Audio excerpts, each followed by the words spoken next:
Mark Reynolds arrived in Miami, ready to reclaim his life after injury, only to find his wheelchair vanished, leaving him stranded and furious. In a sea of indifference, his fight for dignity began. But what happened next will shock even those who thought they'd seen everything. But first, let's go back to the beginning. Mark Reynolds sat rigidly on the cold, unforgiving bench at the bustling Miami cruise terminal, his hands clenched tightly in his lap as he fought to restrain the storm raging inside him. The sterile, fluorescent lights overhead hummed mercilessly, illuminating a scene that felt almost surreal in its cruelty. Amid the throng of passengers bustling toward their dreams of escape, Mark was trapped, stranded by a missing wheelchair that was far more than a piece of equipment. It was his very essence of freedom. 20 years in the Navy had forged him into a man who faced death calmly and endured hardship without complaint. But now, here in this sprawling terminal, he was powerless in a way that gnawed at his core. The moment of truth had come hours ago when the staff, with their rehearsed apologies and robotic efficiency, finally admitted they had lost his wheelchair somewhere between the airline's baggage handling and the cruise ship's loading docks. Mark's world shrank into a crushing silence, punctuated only by the mechanical sounds of conveyor belts and rolling luggage. To them, it was a misplaced item, a logistical hiccup. To Mark, it was the theft of his autonomy, a betrayal so fundamental it almost felt like an assault. He had expected patience, understanding, maybe even a sense of urgency, but instead, he met a wall of corporate indifference. The cruise line representatives deflected blame to the airline, who in turn pointed back with equal certainty. The catchphrase of protocol errors echoed hollowly, as if words could erase the raw truth that Mark's lifeline was nowhere to be found. Every excuse was a slap, every polite nod a reminder that his needs were secondary to the machinery of commerce and bureaucracy. Lisa, his wife, remained steadfast at his side, her presence a silent shield against the creeping despair. Her eyes blazed with the same fire that now fueled Mark's resolve, the shared outrage born from the realization that their sacrifice, his sacrifice, was being met with cold neglect. Mark caught the gaze of a young attendant, whose discomfort was evident, but whose hands were tied by company policies that cared little for the veteran's dignity. Anger wasn't just a flicker inside him. It was a blazing inferno. How could a system designed to serve be so callous?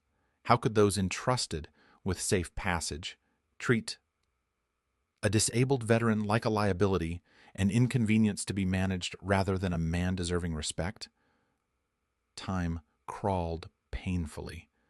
Passengers with laughter and suitcases swept by like waves, indifferent to his plight.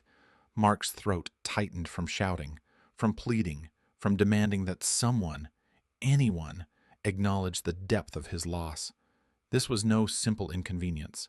Without that wheelchair, he was imprisoned in a body that refused to carry him. Each passing hour piled on layers of humiliation and frustration, eroding his patience and sharpening his fury. And yet, beneath the anger, a stubborn ember glowed. Mark's life had been a testament to endurance, to finding strength in moments when giving up seemed easier. This was another battle, a different kind of front line where the enemy was apathy and red tape, but the stakes were just as high. Somewhere out there in the shadows of the port was the key to reclaiming his independence. He wouldn't relent, wouldn't yield to despair. For all the failures surrounding him, the man who had faced storms and combat was determined to fight this one. The night deepened, swallowing the terminal in darkness, but Mark's anger burned bright, a fierce promise that this ordeal would not define him, nor strip away the dignity he had earned. The missing wheelchair was more than lost luggage. It was the symbol of a system's failure, but also the spark for a quiet, relentless defiance that refused to be extinguished. Mark's gaze drifted beyond the crowded terminal to the massive silhouette of the USNS Comfort, its gray hull looming like a fortress of healing against the dawn sky. The sight struck a chord deep within him, unearthing a flood of memories buried beneath layers of frustration and exhaustion. The ship, a beacon of Navy resilience and mercy, represented everything the cruise line was failing to be: a sanctuary of purpose, a haven for those broken by war and circumstance. For Mark, it was a tangible symbol of service and solidarity, a stark contrast to the impersonal chaos surrounding his lost wheelchair. The hours crawled forward with merciless slowness. Each delay from the cruise line deepened the ache in his body and soul, an unrelenting reminder of the dependence his injury imposed. When the message finally came that the wheelchair was still nowhere to be found, the weight of helplessness threatened to crush him. Yet in that moment of bleakness, a lifeline appeared unexpectedly. A fellow veteran passing through the terminal had learned of Mark's predicament and directed him toward the Comfort's crew, who had docked just yards away. Their response was immediate and sincere, a sharp relief from the indifferent corporate faces. Boarding the USNS Comfort was like stepping into a different world, one where every face carried a story of sacrifice, every word was laced with genuine empathy. Navy medical personnel moved with purposeful calm, their hands skilled not just in medicine, but in the art of reassurance. They understood the invisible battles waged inside Mark's body, the frustration of reliance on a machine that was now lost. A temporary wheelchair was offered without hesitation, a small but profound restoration of his dignity.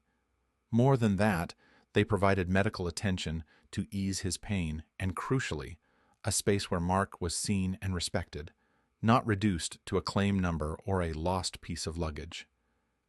In the sterile but oddly comforting corridors of the hospital ship, Mark met veterans like himself, men and women whose bodies bore scars of service and whose spirits flickered with the same determination to reclaim normalcy.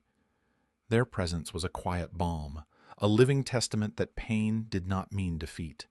The Comfort's mission was healing, and it extended beyond physical wounds to the fractured sense of self that injury often wrought. For the first time since his arrival, Mark felt a cautious stirring of hope, a fragile light rekindled by compassion and understanding rather than corporate apathy. Yet, as dawn gave way to the steady rhythm of day, the fragile hope was tested anew. The cruise line's latest update was a stark reminder of the gulf between care and neglect. The wheelchair remained lost, with no timeline or certainty offered. The contrast between the ship's earnest care and the cruise line's dismissiveness was jarring. One side embraced veterans as a brothers in arms, while the other treated Mark's plight as a mere inconvenience. This disparity deepened Mark's resolve. The pain of loss and frustration was real, but so too was a growing fire to advocate not just for himself, but for every veteran sidelined by systems that failed to honor their sacrifices. On the Comfort, amid the steady hum of medical equipment and the quiet dedication of the crew, Mark found more than a temporary wheelchair. He found a reaffirmation of his own worth and a renewed commitment to fight against indifference, against injustice, and against the silent erosion of dignity that so many disabled veterans endured. The journey ahead was uncertain, but within the walls of that hospital ship, hope took root, steady and unyielding. The news of Mark Reynolds's ordeal reverberated far beyond the cramped terminals and dockside benches where his struggle unfolded. What began as a personal crisis rapidly became a public cause célèbre, fueled by the relentless voices of fellow veterans, advocacy groups, and a watchful media determined to hold the cruise line accountable. The story cut through layers of bureaucracy and corporate obfuscation, illuminating a glaring failure in the treatment of a disabled veteran, a man who had sacrificed decades in service and now faced indignity at the hands of a company entrusted to care for him. Public outrage swelled with a quiet fury, mounting pressure that the cruise line could no longer ignore.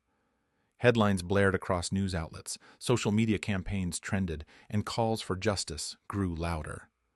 The company, cornered by the wave of scrutiny, was compelled to act.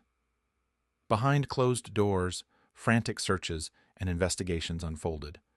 tracking the missing wheelchair's path through tangled systems of baggage handling and miscommunication. When the wheelchair was finally located, its condition reflected the physical and symbolic blows Mark had endured, damaged, worn, yet salvageable. The return of the wheelchair was more than a logistical victory. It was a profound restoration of Mark's autonomy and dignity.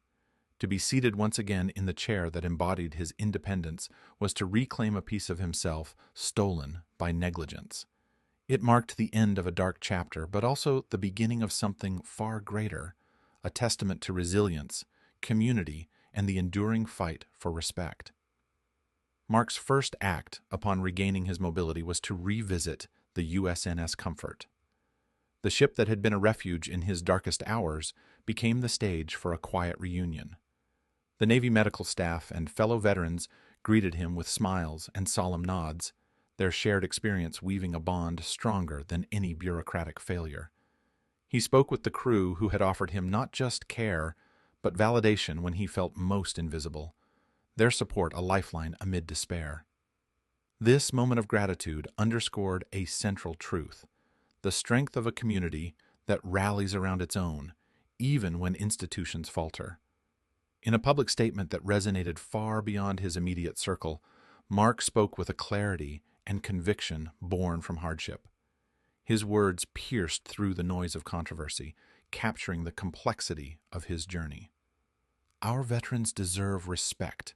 This experience reminded me that even when systems fail, the human spirit and those who serve it don't. His message was neither bitter nor resigned. It was a call to action, a beacon of hope for those still fighting battles unseen. Mark's ordeal catalyzed tangible change. Advocacy efforts galvanized by his story pressed for reforms in accessibility policies, demanding that no veteran face the indignity of neglect in transit or care. The cruise line, chastened and under scrutiny, pledged improvements in training, accountability, and service for disabled passengers. These promises, born from Mark's persistence, were a measure of justice restored, not just for him, but for all who would follow. Ultimately, Mark Reynolds's struggle and triumph became a narrative of inspiration, a reminder that even in moments overshadowed by pain and frustration, dignity can be reclaimed and justice achieved. His fight illuminated the enduring truth that respect for those who serve is not merely a gesture, but a fundamental obligation. Through his courage and the solidarity of a community unwilling to let him fall, Mark transformed personal adversity into a powerful legacy of change and hope.